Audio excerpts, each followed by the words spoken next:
Дорогие друзья, добрый вечер! Вас приветствует Ибероамериканский культурный центр библиотеки иностранной литературы имени Маргариты Ивановны Рудамино. Então, eu vou falar português. Boa noite a todos. E hoje conosco está Adriana Glebova, autora do projeto Doces do Brasil, e ela vai falar sobre a culinária brasileira e sobre mais aspectos, além de que nós já falámos nas palestras que já passamos. E então, Adriana, por favor, e muito obrigada por seu interesse e por nossas palestras. Então, por favor, Adriana. Bom, gente, muito obrigada. Todos estão me ouvindo? Tudo bem? Deixa eu voltar aqui. Vocês estão me ouvindo? Tá, né? Acredito que sim. Então, hoje a gente vai falar um pouquinho das novas faces da comida brasileira, e é um prazer ter todos vocês aqui novamente com a gente, da Doces do Brasil. E, antes de mais nada, eu gostaria de agradecer ao pessoal da Embaixada do Brasil, que forneceu o livro que será sorteado hoje, né? São 2 livros. O pessoal pode escolher em português ou em russo, ele está em russo também, ele tem receitas, tá? Então, até o final, no final da palestra, para quem ficar até o final bonitinho, prestando atenção, porque vão ser feitas 2 perguntas, vão poder ganhar esse livro, tá? Vão concorrer ao livro aí. E também gostaria de agradecer muito a oportunidade do centro, que tem dado a Doces do Brasil, de falar um pouquinho de culinária e da cultura brasileira, tá bom? Então, vamos começar. Antes, eu gostaria de pedir para a Tatiana passar um vídeo, que é para a gente já começar bem animadinha a palestra. Vocês sabem que eu gosto de uma palestra animada. Vamos mostrando aí agora o vídeo. Ele é um vídeo de Gilberto Gil, tá? E o nome da música é Andar com Fé. Depois vocês podem ver um pouquinho mais daí dos artistas brasileiros. Então, não sei se vocês notaram, a palavra, né, a frase fundamental é andar com fé. Andar com fé eu vou, porque a fé não costuma falhar. Ele não fala falhar, ele fala falhar, né? Na linguagem popular. Eu vou começar a compartilhar com vocês o slide de hoje, do nosso projeto. Estão vendo? Estão vendo, né? Deixa. Tá, então hoje o tema é as diversas faces da comida e religiosidade, como vocês viram, a fé. A fé tem a ver com religiosidade. Então, nós vamos ver a comida na religiosidade. Então, como eu já falei um pouquinho, o objetivo do projeto é a cultura brasileira, é divulgar a comida brasileira através de diversos papéis dentro do imaginário popular do povo brasileiro. E a fé faz parte da cultura brasileira, e a fé tem comida, e se tem comida, a Doces do Brasil daqui para falar com vocês. Relembrando as palestras anteriores, a gente viu até agora que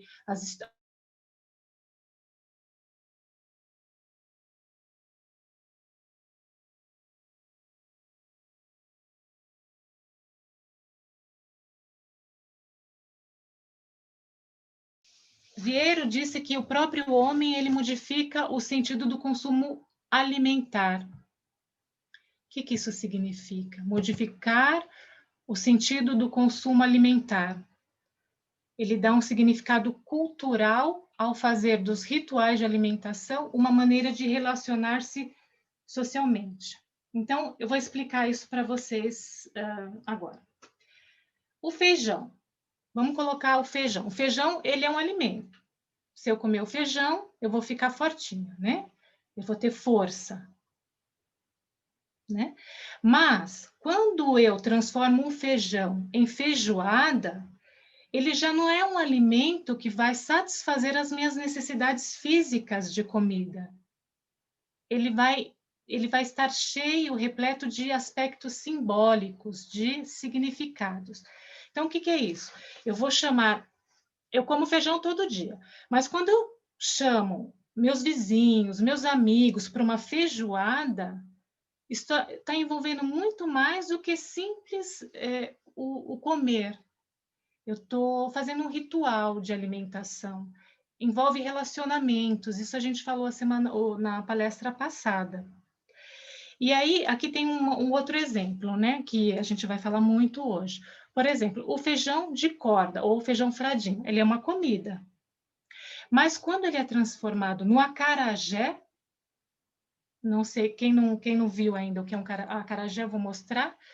Então, o acarajé é o quê? A comida feita a partir do feijão fradinho, ou da sua farinha, e ele é uma comida santa. O que eles dizem na Bahia, eles chamam de comida santa. É uma comida que é oferecida aos deuses, né? E é oferecida a Yansan e outros deuses do candomblé. Então, hoje a gente vai falar dessa religiosidade, da relação da comida com os deuses do candomblé e outros deuses mais, né? Então, nós vamos ver o que são sacrifícios e para que servem, né? Sacrifícios, ou a palavra também pode ser holocaustos. Qual que é a origem desses sacrifícios que eles fazem, né? Nesses locais, nessas religiões. Tipos de ofertas e sacrifícios, os orixás, sincretismo religioso e festas juninas. Infelizmente, numa palestra de 45 minutos, uma hora, não dá para falar de todas as festas religiosas que existem no Brasil. Então, eu separei algumas religiões, como o candomblé e a Umbanda, e as festas juninas, tá? Para que vocês tenham uma ideia do que significa a comida dentro desse contexto de festas religiosas. Bom, eu fui buscar a origem de ofertas e sacrifícios e eu achei que na Bíblia, o mais antigo citação de sacrifício, ele é mencionado quando Caim e Abel, eles oferecem sacrifício a Deus. Então, Adão e Eva pecam, saem do paraíso, eu não sei se vocês conhecem a história, mas depois os filhos crescem, um se torna agricultor e o outro se torna criador de ovelhas. E Caim e Abel oferecem sacrifícios a Deus. E aqui dizem em Gênesis 3, 4, Caim trouxe do fruto da terra uma oferta ao Senhor. Abel, por sua vez, trouxe as partes gordas das primeiras crias de seu rebanho. Deus aceitou a oferta de Abel e recusou a de Caim. Então, a gente vê aqui um altar, eu não sei se vocês estão conseguindo notar, eles estão fazendo uma oferta, né? E aqui a fumaça acende como a aprovação de Deus para o sacrifício de um e a recusa do outro. Outra menção bíblica do Velho Testamento é a questão do dilúvio. Após sair da arca, vocês veem nesse desenho a arca de Noé, e aqui a família de Noé, agradecida porque eles sobreviveram ao dilúvio, então eles oferecem ali animais, né? Aqui diz, ó, depois Noé construiu um altar dedicado ao Senhor, e tomando alguns animais e aves puros, ofereceu-os como holocausto, ou sacrifício, queimando-os sobre o altar. Né? E essa pintura, ela mostra o sacrifício do filho de Abraão, né? Que ele sacrifica o seu filho, leva para sacrificar, mas na verdade ele não sacrifica, né? Aparece um anjo e dá a ele um animal para que ele sacrifique em troca do seu filho, né? Como um teste divino aí. Então, a lei de Deus no passado, a lei mosaica, ela exigia alguns sacrifícios de animais, né? Se vocês forem ler textos de Levítico, ali diz, né, que quando alguém trouxer um animal como oferta, que seja um gado ou rebanho de ovelhas, né? Deve ser sem defeito, né? Deve ser um animal sem defeito. Então, daí eu tiro a origem que muitas religiões elas falam de servir a Deus e de dar, então, sacrifícios como ofertas ou como uma maneira de conseguir algum benefício dos deuses, né? Porque a Bíblia ela conta outros exemplos de outros povos que não adoravam a Deus, mas que adoravam vários deuses e que eles também faziam esses sacrifícios, né? Faziam ofertas a Deus, né? Então, basicamente, os sacrifícios se destinavam a agradar a Deus e aos deuses a quem eles eram feitos. Então, eram oferecidos animais e algumas religiões até ofereciam suas próprias crianças, né? Como sacrifício. Agora, a formação religiosa no Brasil. Gente, eu tenho que fazer essa base para começar a falar de comida, tá? Então, preciso informar vocês o que acontece no Brasil em questão de religião. O Brasil ele é tão diverso em raças como ele é em religião. Por quê? Porque quando o europeu ele chegou no Brasil, ele chegou com suas crenças. Quando o africano chegou no Brasil, ele chegou com suas crenças. Então, a crença é algo, as crenças e tradições é algo que a gente não consegue se desfazer.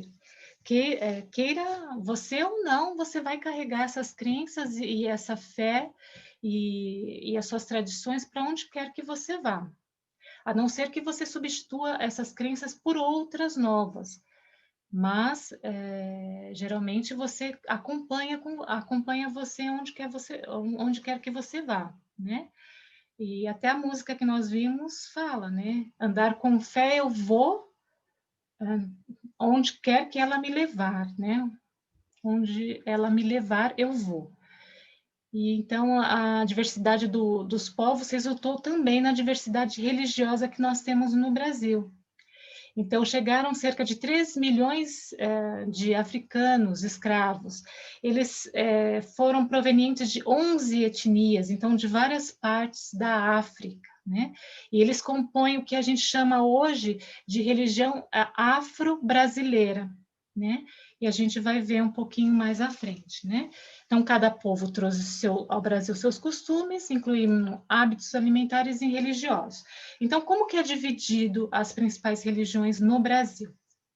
A primeira é a religião católica, né? Os católicos romanos são 64% da população. Aí você me pergunta, mas se esses 64% da população, eles são pessoas que vão à igreja todos os dias, fazem todos os rituais? Não, né? Tanto que existe no Brasil existe aqueles que falam assim, eu sou católico, porque eu fui batizado na igreja católica, mas eu não sou praticante. E aí ele frequenta uma igreja evangélica, ele frequenta um grupo espírita, ele vai em religiões afro-brasileiras. Então, no Brasil, ele é muito misturado essa coisa de religião, né? Os evangélicos são 22%, ateus 8%, espíritas 2%, e religiões afro-brasileiras apenas 1,6%. E aí eu faço um parênteses aqui, porque quando eu comecei a estudar sobre a questão da religião e da culinária brasileira, do envolvimento entre a comida que é ofertada para esses deuses do candomblé e a culinária e a religião, eu comecei a buscar informações, eu tinha uma visão errada. Eu acreditava que a Bahia era o estado do Brasil com maior número de pessoas ou de frequentadores de Umbanda e Candomblé, dessas religiões afro-brasileiras. E aí, com essa pesquisa, eu descobri que não, né? A Bahia está em 4º lugar. Por que eu pensava que a Bahia era o primeiro lugar? Porque a Bahia e o Rio de Janeiro foram os estados que mais receberam negros vindos da África, na época da escravidão, né? Na época que traziam os navios negreiros para o Brasil. Então, eu acreditava que a Umbanda e o Candomblé eram mais praticados na Bahia, e não, né? Em outros estados é mais praticado.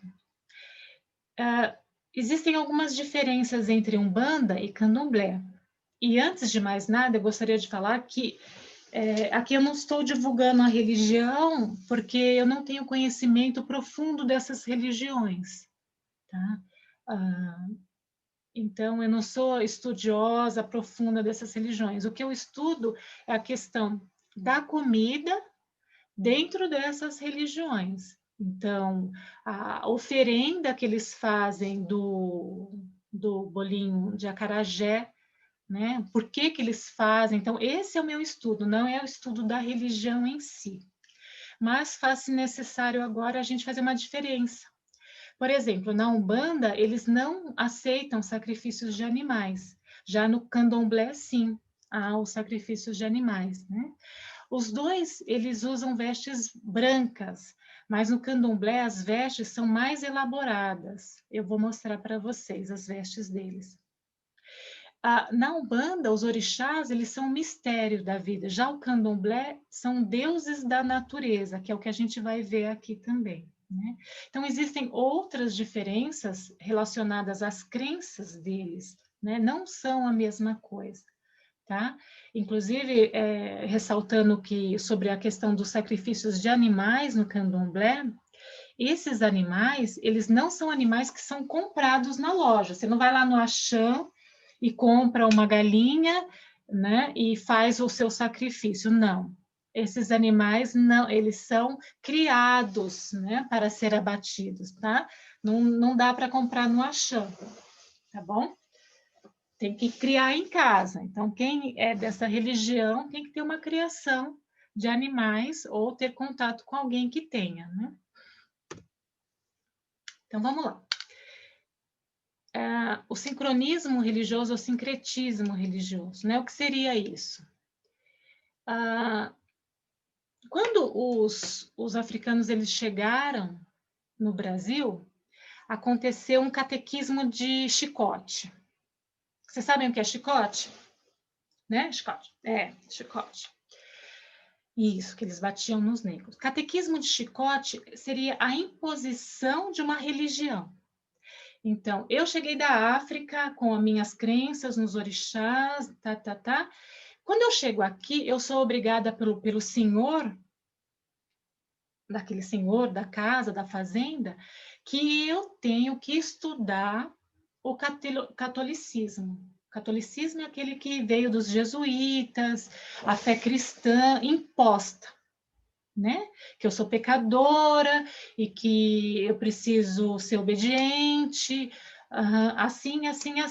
Então, o que aconteceu com os africanos? Eles fizeram uma mistura.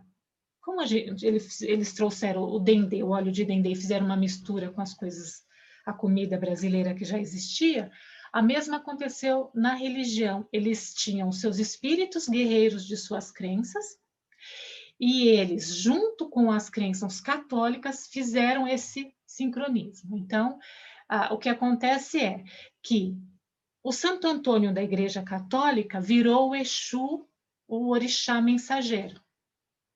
O São Jorge da Igreja Católica virou o Ogum, o orixá guerreiro. Entende? Existe um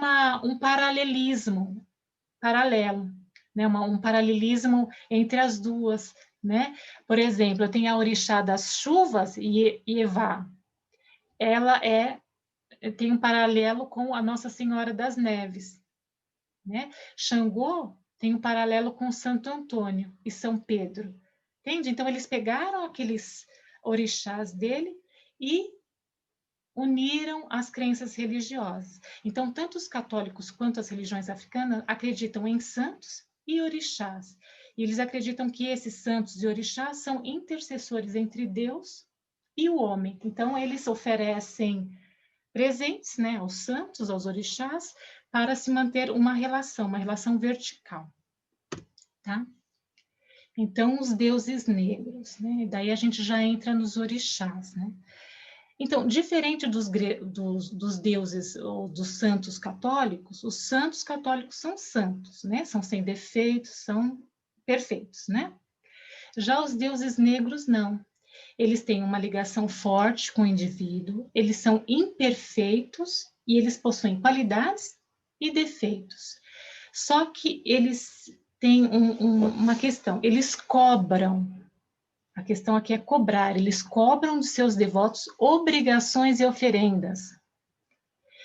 Quando não são atendidas, acende a ira e a vingança por parte do orixá.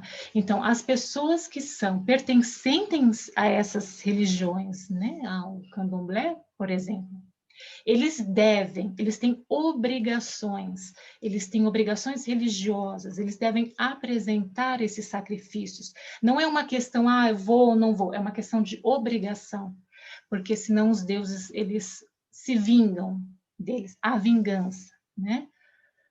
Isso é tudo o que eu sei, é teoria, gente. Só a teoria que eu aprendi, eu nunca fui até um terreiro para saber como é. No máximo, passei em frente e ouvi as galinhas do terreiro, que tinha perto da casa da minha mãe, mas nunca entrei. Então, tudo que eu estou passando para vocês é teoria que eu aprendi pela pesquisa, tá? E os deuses, no caso dos orixás, eles precisam ser alimentados. Por quê? Porque eles precisam ter força, porque eles são imperfeitos, eles são cheios de defeitos e qualidades, como os homens. Então, eles precisam ser alimentados para que eles tenham força para proteger os humanos. É uma troca, tá? Então, os cultos desses deuses, eles têm dança, canto, comida. Então, é muito alegre, é uma festa. Né? Então, é muita dança, muita bebida, muita alegria e muita comida. E aqui está uma foto, né, uma pintura dos orixás, né, dos orixás que são ligados, então, às forças da natureza, tá? Vejam os orixás. A comida, ela cria um vínculo, opa. A comida cria vínculos entre os deuses e o homem. Então, Birman diz que as diversas obrigações, os despachos, as oferendas são os meios que usam para manter as entidades espirituais com boa vontade e dispostas a retribuir o que recebem. Cria-se uma ligação que eu falei, uma ligação vertical, né? O homem sempre se esforçando, eu coloquei errado aqui, canal é canal de acesso para cima, né? Então, o homem fazendo os votos, fazendo as oferendas, os despachos, tá? Eu não sei quem já foi ao Brasil, se já teve a oportunidade de ver um despacho, né? Ou uma oferenda a Iemanjá, né? No dia 1º de janeiro, geralmente as praias ficam cheias de flores, barquinhos que eles mandam comida, eles mandam flores para Iemanjá. Depois volta tudo para a praia, né? Mas eles mandam as oferendas para Iemanjá. E também é muito comum no Brasil, você vê, não é todo dia, mas geralmente tem alguns dias especiais que você vê na rua alguns despachos, né, que eles fazem em um recipiente, eles colocam ali farofa, comida, pinga, velas para os santos, né? Isso se chama despacho, né? Quando eles vão despachar ou fazer uma oferenda, né? Para as entidades. O que a gente vai ver agora, que essa cozinha dos deuses, ela virou a cozinha baiana, né? Então, ela saiu dos terreiros, essa cozinha que era dedicada para os deuses, que era para ser oferecida apenas para os deuses, ela saiu e virou uma cozinha, uma comida tradicional baiana, que você pode comer em qualquer restaurante baiano, né? Mas agora a gente vai ver a questão da comida e dos orixás, né? Qual orixá gosta do quê? Quem gosta de farofa? Quem gosta de bolinho, né? E antes eu gostaria de falar o que Carneiro diz, ele diz que a identidade religiosa é muitas vezes uma identidade alimentar, né?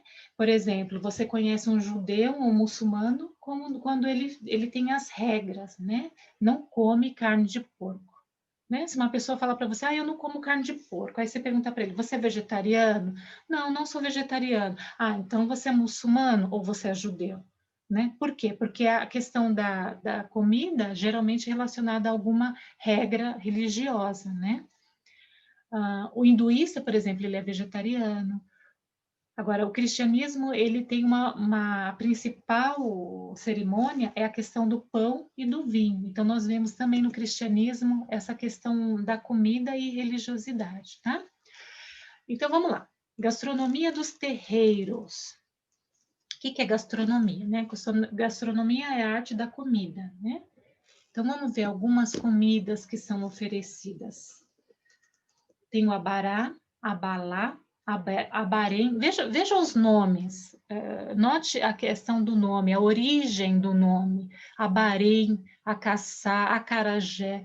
Então, elas vêm do africano, né? Não são palavras do português. Elas são palavras que vêm da língua africana, né? De várias etnias, mas que são africanas, de origem africana. Axoxô, Eburu ou Doboru, Ebo, Eboiá, Erampeterê, Ecuru, Furá, Ipetê, Mungunzá, Omolocum e Vatapá. Então, essas são algumas, tá? Se vocês buscarem na internet, lá no Google, vocês vão ver uma lista muito grande de comidas que são oferecidas e para cada orixá, né? Para cada orixá ele tem um gosto diferente. Como a gente viu, eles são exigentes, eles têm um gosto próprio, têm um paladar próprio. Então eles querem uma comida especial para eles, né? Então a comida ela deve ser feita exatamente com os ingredientes para que seja aceitável. Então não dá para fazer acarajé sem o óleo de dendê, né? Se eu sou uma mãe de santo, não adianta eu colocar o acarajé para fritar no óleo de oliva, que o santo não vai aceitar, o orixá não aceita. Tem que ser no óleo de dendê, tá? Então, existem umas regras de preparo, né? E essas regras de preparo, aqui diz que também tem a questão a feitura da comida do orixá, a não permanência de mulheres menstruadas ou pessoas que tenham mantido relações sexuais na véspera. Então, essas pessoas, elas não podem estar presentes na cozinha do orixá, né? Na hora da preparação, essa pessoa, se ela teve relação sexual ou se ela está menstruada, ela não pode estar, ela não pode se preparar, né? E aí as iabás, Yabás, né? Essas pessoas aqui, né? Essas mulheres, são 4 mulheres, né? Elas devem estar com suas roupas, né? As roupas do seu orixá. A única que eu sei é essa aqui de azul, tá? É a Iemanjá. Essa de azul é a Iemanjá. Então, elas têm também, são ligadas às forças da natureza, né? E também são ligadas à fertilidade, tá? Elas são ligadas à fertilidade. Muitas delas representando, então, Maria, mãe de Jesus, então, no sincronismo religioso, tá? Sincretismo religioso. A comida é compartilhada. Então, uma vez que a comida ela foi feita, ela foi oferecida para o orixá, uma vez que que ele está preparado, que foi tudo bonitinho, feito de acordo com que o orixá ele ordena, então, o que acontece? É acompanhados rezas e cantigas, e durante essa festa eles fazem, então, muita música, muita reza, né? E assim eles compartilham essa comida, né? Isso significa que o orixá, ele aceitou e ele encheu de axé. Não sei se vocês sabem que axé significa paz, né? Axé significa paz na língua africana, né? Então, o orixá, ele aceitou a oferenda e transformou essa oferenda em em paz. E essa paz ela deve ser compartilhada entre todos, né? Uma paz dividida para todas as pessoas. Bom, agora a gente vai ver comidas que são oferecidas a deuses. E eu me surpreendi também nesse caso, porque algumas comidas eu nem sabia que eram comidas de terreiro, eram originárias de comida de terreiro, mas são, como por exemplo a pamonha, né? A pamonha, ela é feita a partir do milho, com leite de coco, sal e açúcar. E ela é uma guloseima, uma comida especial para dar para o Xangô e Eiá, né? Os orixás Obá, né? Então, eles apreciam essa comida. Então, quem quer agradar esse orixá, então também, gente, tem que ver que a pessoa, pelo que eu li, cada pessoa ela tem um orixá, né?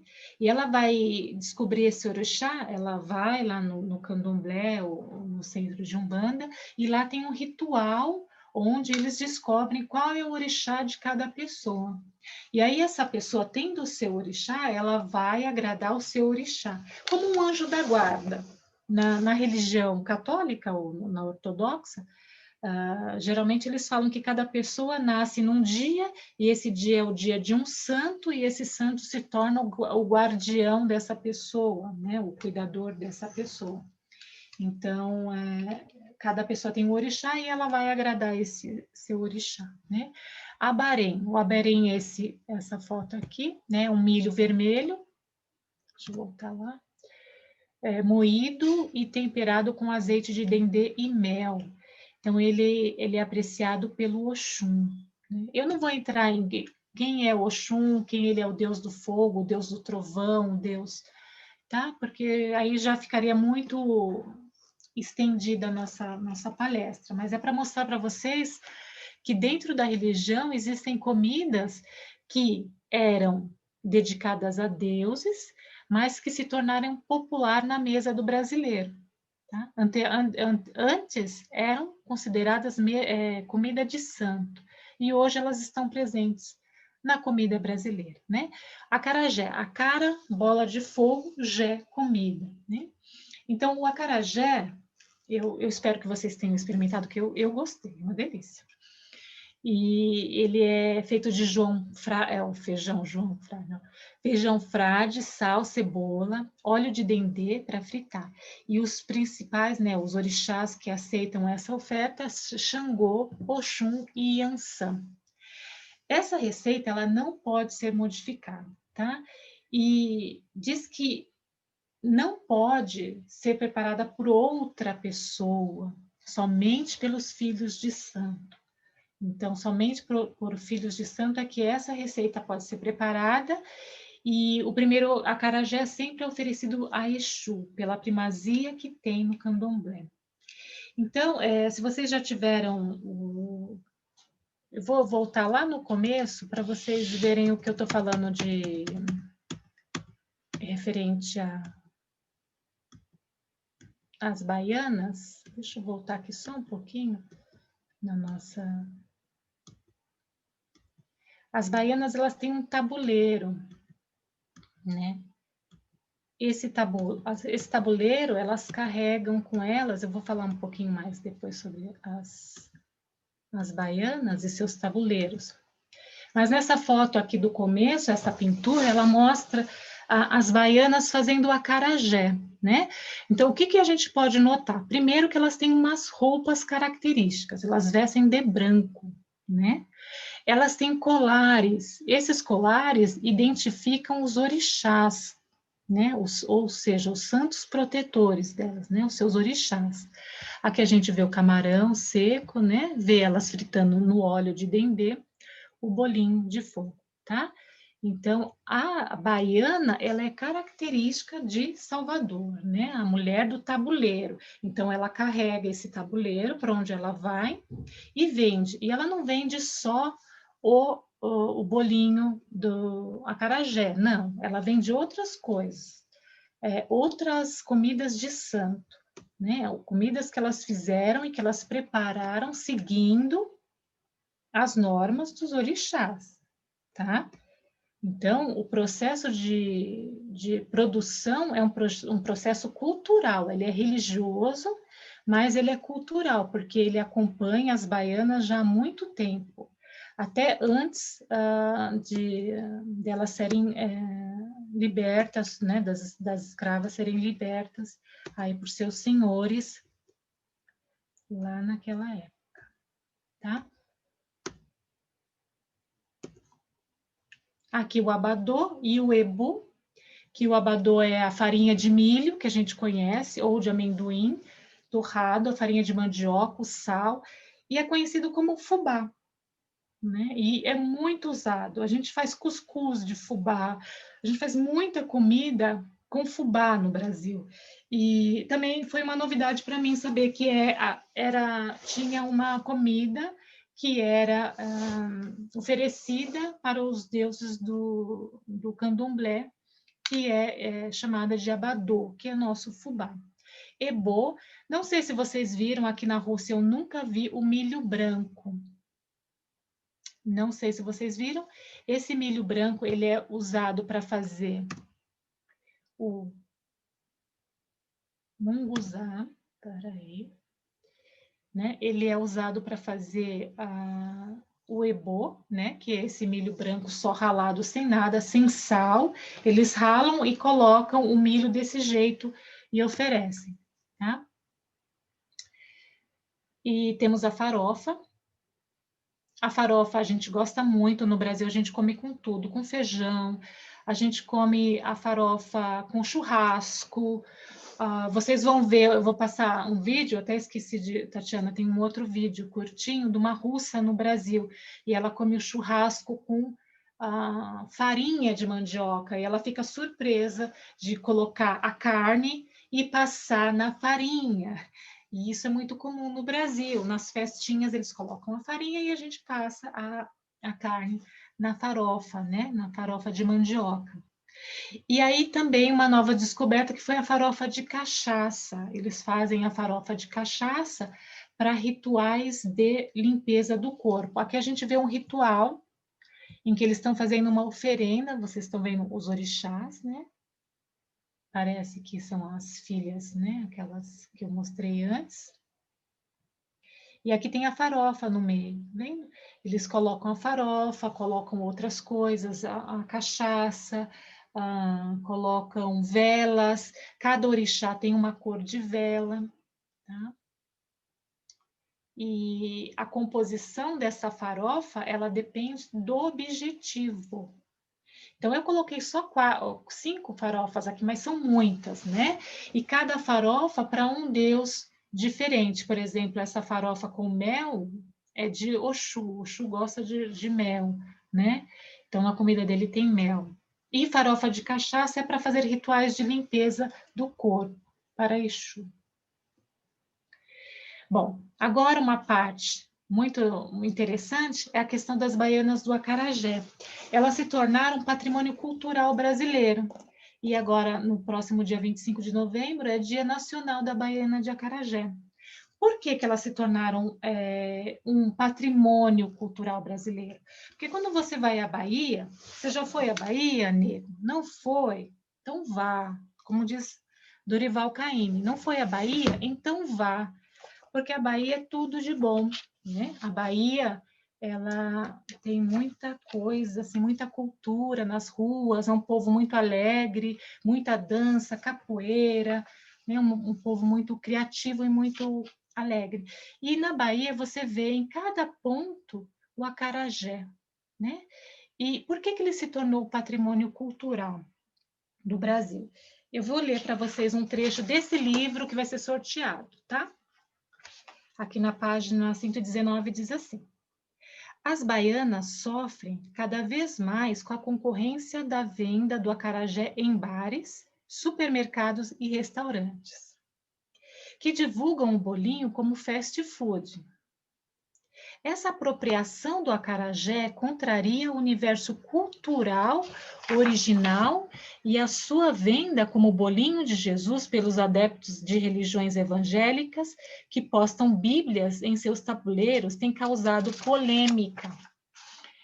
Então, gente, o que acontece com o acarajé? O acarajé é um bolinho muito querido pelo baiano. E claro que os restaurantes querem vender o acarajé.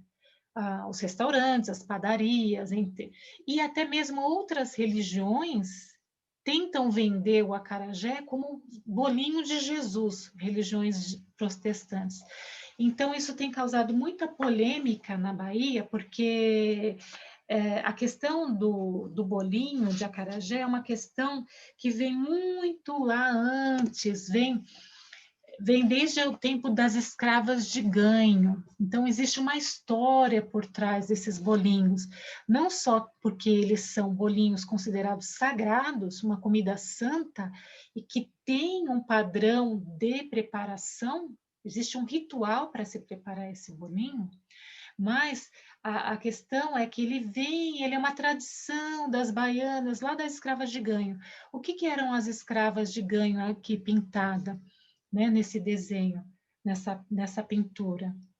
Essas escravas de ganho, elas saíam com os tabuleiros para vender. Elas eram escravas, então ela vendia para quê?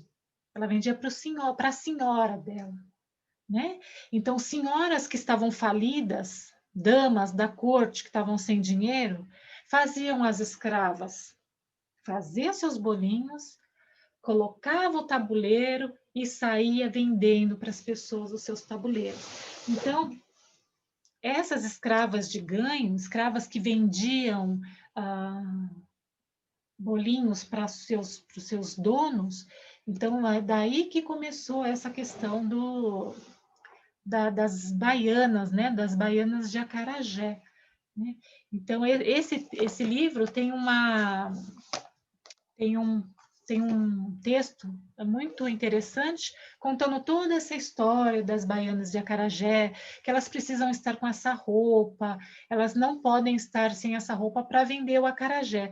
E por isso que causa muita polêmica o fato de outras pessoas quererem vender acarajé. É como se eu saísse lá na Bahia, né, chegasse lá e falasse, não, vou montar minha banca aqui de acarajé, e vou vender. Mas eu não fiz os rituais do acarajé para poder vender esse bolinho na rua, né? Então, isso causa polêmica entre elas. Primeiro porque as baianas, elas vivem daquilo. Geralmente, elas sustentam a família delas com os bolinhos de acarajé, né? Então, é uma profissão. É reconhecida agora como profissão. Agora, a gente vai passar para o catolicismo, né? E a festa junina. Então, o que é a festa junina? É uma festa que acontece em junho, né? Dedicada a São João, Santo Antônio e São Pedro.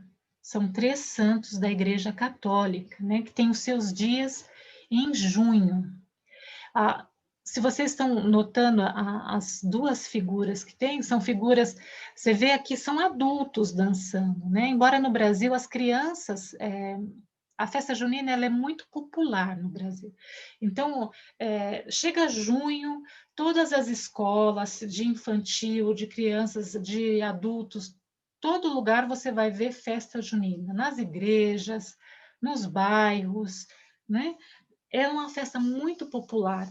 No Nordeste, ela atinge, assim, se vocês quiserem procurar festas de João Pessoa, de Paraíba, são festas grandiosas como o Carnaval. Né? Como o Carnaval é para o Rio de Janeiro e para a Bahia, as festas juninas são festas do Nordeste que têm temas, eles desenvolvem roupas especiais para as danças, tem muita comida, enfim, é muito interessante. Agora, eu queria passar um vídeo para vocês dessa festa junina, não sei se eu vou conseguir pegar aqui agora, que uma russa, ela no Brasil, eu vou tentar tirar aqui. Tá bom, pode parar, que o pessoal já está pedindo quentão aqui para mim. Já estão pedindo quentão. Quentão é bom demais, né? No frio. Então, vamos voltar lá? Então, vocês viram, né? Como que é a festa. Deixa eu... Vamos terminar para a gente poder bater um papo e sortear esses livros, né?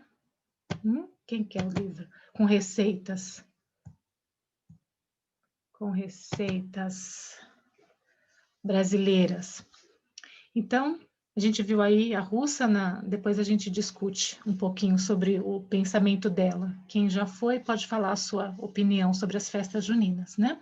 Então, o que que tem na festa junina? Olha que interessante, tem tudo que é de milho. Bolo de fubá, milho cozido, arroz doce, canjica, milho branco.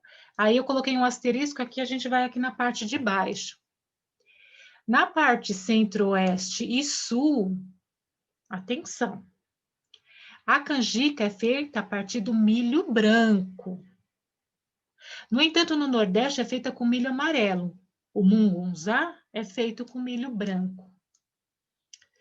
Aí nós temos pipoca, doces feitos a partir de amendoim, vinho quente e o quentão, que é a cachaça com gengibre, né?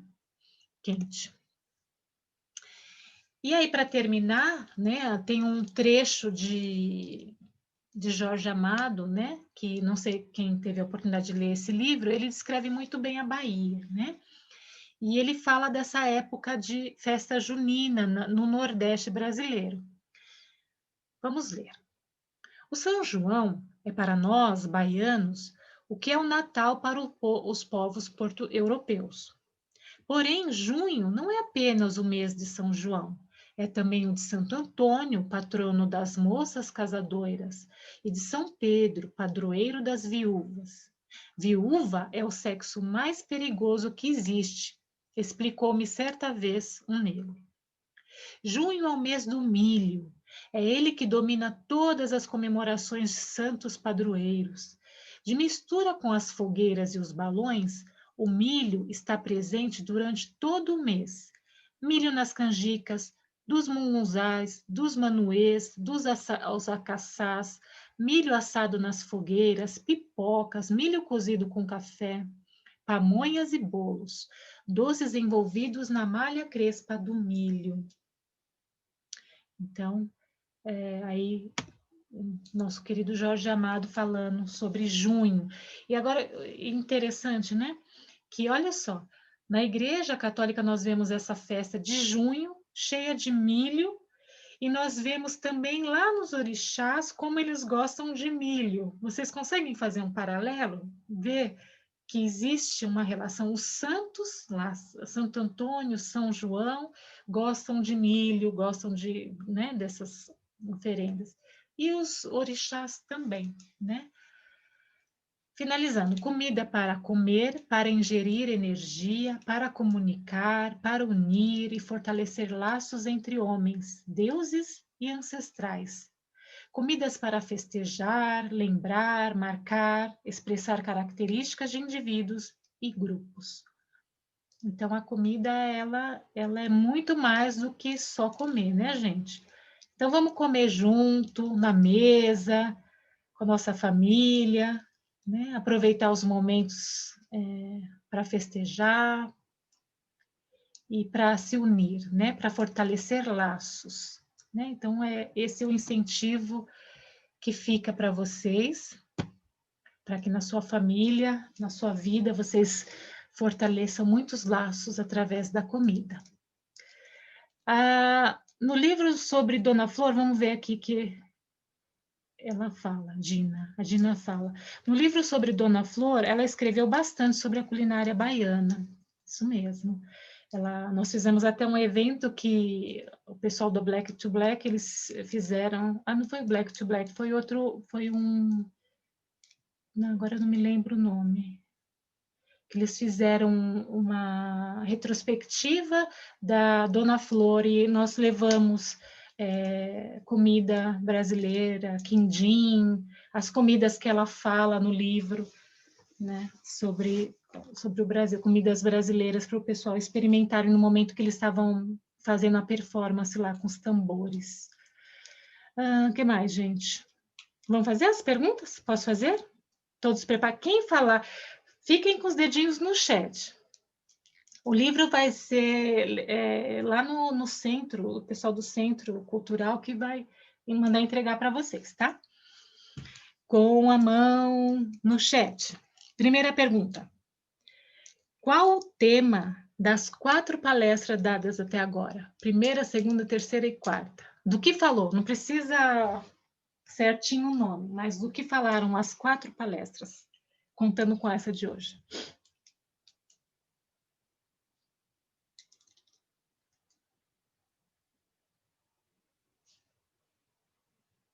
Ninguém?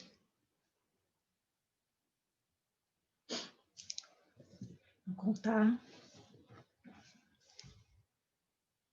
Um minutinho.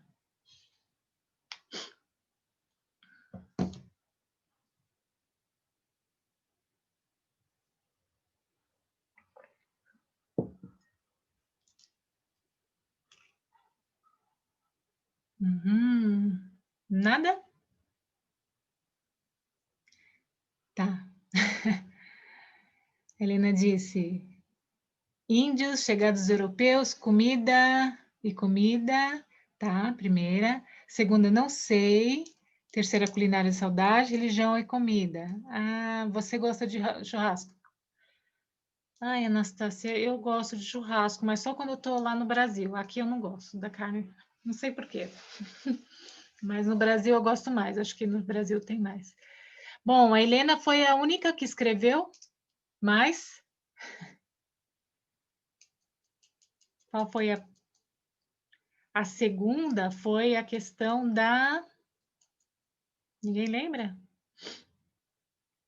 Eu falei ainda no começo, né? Da influência dos imigrantes, né? Tá bom. Então o livro vai para Helena, hein? Ninguém sabe a segunda. Não, a Helena respondeu mais, então vai para Helena. Nada mais justo, né? Ninguém respondeu. Tudo bem? Agora outra pergunta. Outra pergunta tem a ver com a palestra de hoje.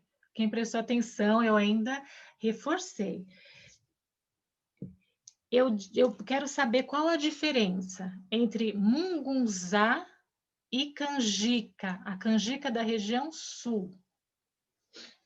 Eu falei. Falei que tem uma diferença. Qual é a diferença?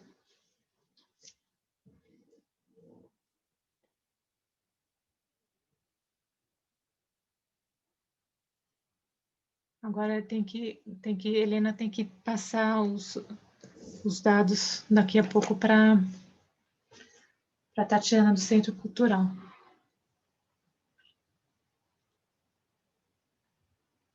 Helena, você vai ganhar 2 livros, não vale. Não vale, já ganhou um. Quem lembra?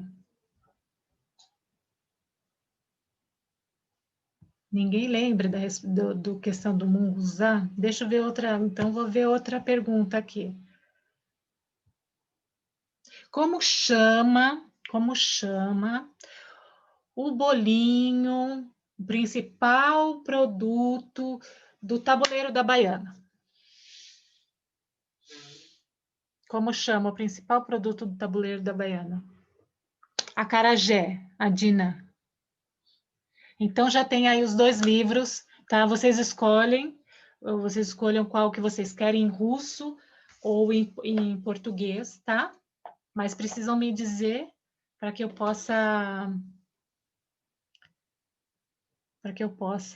então falar com o pessoal lá da embaixada, que eles vão fornecer o livro para vocês, tá bom? Obrigada por vocês terem ficado até agora. Vocês querem falar? Deixa eu... Tatiana, vamos falar um pouco? 10 minutinhos? Sim, certo, podemos falar. Todo mundo pode Então, você ligar o viu, né? A microfone. Diná, não sei, eu disse Diná ou Dina, ganhou o livro, e a Helena que está com Sim, a gente sim, sim, no sim. vídeo. Por favor, Helena e Dina, vocês podem enviar um e-mail para o nosso centro e para que nós saibamos que... Sim, obrigada. E sim, agora podemos falar. Vocês podem ligar o microfone e falar, sim. Compartilhem a sua experiência com o que vocês acharam, um tema, tem sugestões para a próxima palestra, quem tem alguma dúvida sobre... eu estava pensando em falar na próxima palestra sobre comida e a questão da música brasileira, quando a música brasileira ela fala de comida, analisar alguns trechos de música brasileira. Quem tem alguma Acho que sugestão? seria ótimo falar sobre música. Né? Animado. Só que precisa arrumar essa internet minha aqui, né? Porque para poder os vídeos passarem. Sobre religião seria... Mais sobre religião seria muito legal. Falar mais por religião, daqui a pouco eu estou me formando num convento, gente. Daqui a pouco eu estou seguindo. Um pouco mais. Quais mais? Gente, o som, vocês podem ligar o som, podem falar. Um pouco mais, né? Se aprofundar. Sobre Sobre samba. samba. Samba é legal também, samba é legal. Sobre enredo de samba, né? Das escolas. Tem enredo que fala de comida, ou de personalidades. Pode ser personalidades também do Brasil. Poesia. Mas aí eu tenho que procurar bem, né? Para comida e poesia. Sobre o Carnaval do Rio.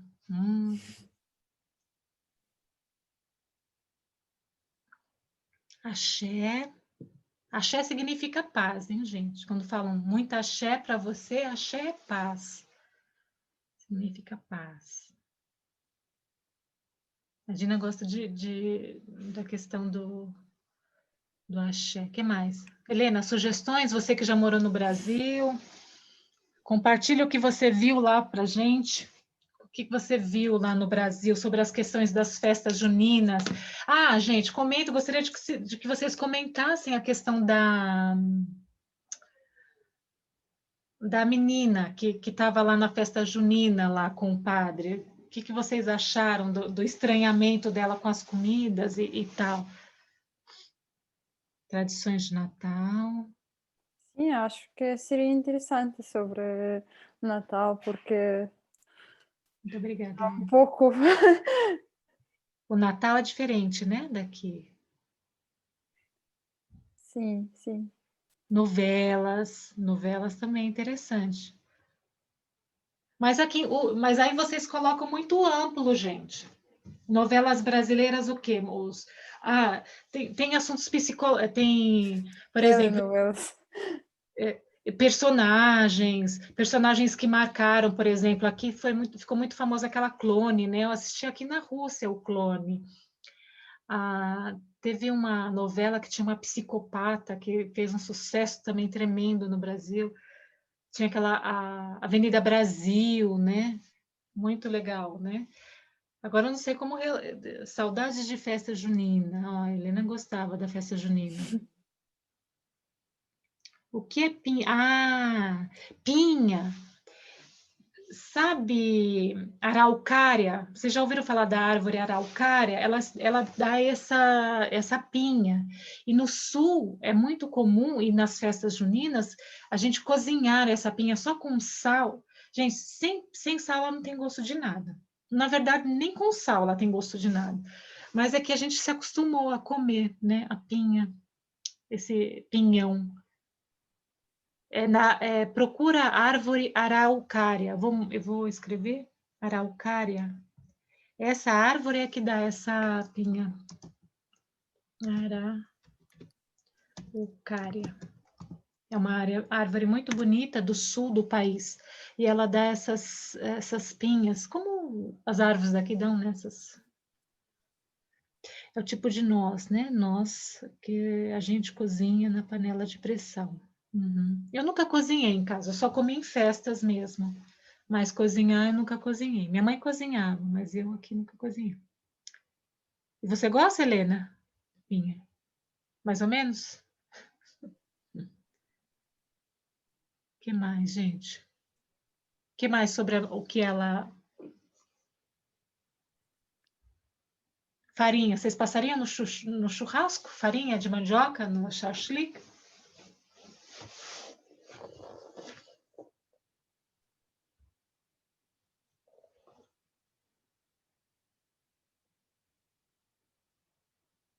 Bom, está acabando o tempo, então o que a gente pode fazer só no arroz? Ah, carne no arroz? Está falando, Gina? Não entendi.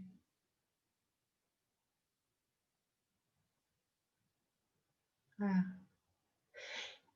in- é interessante, né? Quer dizer, os padres não podem casar, mas podem beber, podem fazer festa na igreja, dançar, né? É estranho isso mesmo no Brasil, essa mistura religiosa. Pessoas que dizem que são católicas, mas vão no terreiro de Umbanda. Existe muita mistura religiosa no Brasil, né?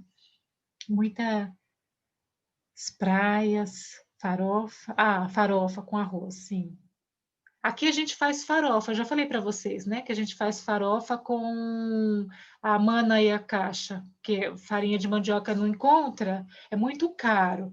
Então, dou a dica para vocês, meninas que estão de plantão, e menino, tem um, Serguei. Farinha de manaia, você pode fazer a farofa brasileira. Você pega, faz, é sério, você faz no azeite, corta o alho, coloca lá um bacon, coloca a manaia, frita e vira farinha, vira farofa, uma delícia. E você come com arroz e feijão. Fica ótimo para substituir, tá? Se vocês quiserem substituir. Não, experimenta, Helena. Mana e a caixa é 30 rublos. Dá para experimentar. Dá para experimentar, não vai fazer falta. Ah, meus filhos amam. Comem, como se fosse farinha de mandioca. Bom, está terminando o nosso tempo, né? Dou as palavras, porque senão eu falo demais. O brasileiro gosta de falar. Né, Tatiana? Né? Sim. O Sim, brasileiro gosta de falar. eu queria dizer que, sim, Helena pode falar se quiser. Não, pode falar. Helena, não, quero falar agora. Ela não está falando, ela só está teclando. Não, eu só gostaria de agradecer. Eu gosto de profundidade com quem, Adriane, você trata todo o assunto. Não é somente comida, assim, comida, é de toda origem. Eu acho que é muito raro isso num palestrante. Então, mas é que, por exemplo, eu queria continuar e aprofundar mais o tema, então eu preciso dar para que vocês entendam um pouquinho mais sobre religião, como aconteceu toda essa formação do povo brasileiro, né? E quando você conhece essa formação, você começa a entender mais o jeitinho do brasileiro, né? Quem é o brasileiro, né? Por que o brasileiro é desse jeito, né? E não do outro jeito, né? Às vezes é o jeito que nós fomos, né? Nossa nação foi se constituindo, né? É, porque Coisas boas e coisas ruins. uma cultura a gente percebe, mesma coisa, acho que no desenho foi um francês ou uma coisa assim, comprando essas oferendas, e a gente percebe assim, como esse estrangeiro, o que eles vendem na rua, coisas superficiais, assim, não entende toda a profundidade de, tipo, como apareceu essa comida, por quê? Então, eu queria até trazer mais elementos, mais pinturas e mais textos, mas ficaria muito longo. Então, teria que ser por uma próxima palestra, se aprofundar, agora que vocês já conhecem mais o básico, né, da religião, e a gente pode se aprofundar mais, como já que pediram, né, a Dina pediu, né, um maior aprofundamento sobre religião, né. É isso. Muito obrigada a todos, por se manterem aí sexta-feira firmes e fortes, sem quentão. Olha, eu não tenho nem quentão para oferecer para vocês, nem um vinho quente, nem uma pipoca. Mas valeu, viu? Muito obrigada. Vou pensar muito seriamente em todas essas sugestões. Vou conversar com Tatiana, né, Tatiana? Tatiana também deve Sim, ter as certo, suas sim, sim, sugestões do sim. centro, para ver a necessidade também, né? E a gente pode falar assim. Bom final de Muito semana. obrigada, Adriana. E, por favor, Helena e Dina, podem escrever um e-mail para nós. E depois, quando a Adriana vai entregar o livro, eu vou escrever mais um e-mail para dizer que tudo está pronto. Sim. Muito obrigada, Adriana. Muito obrigada a todos. Gente, se Eu gostei precisar, muito. só ligar, só mandar mensagem para Doces do Brasil, eu respondo, tá? Dúvida de comida, pode ligar. Sim, Tchau. muito obrigada a todos. Até a próxima. Até a próxima e boa noite. Boa noite.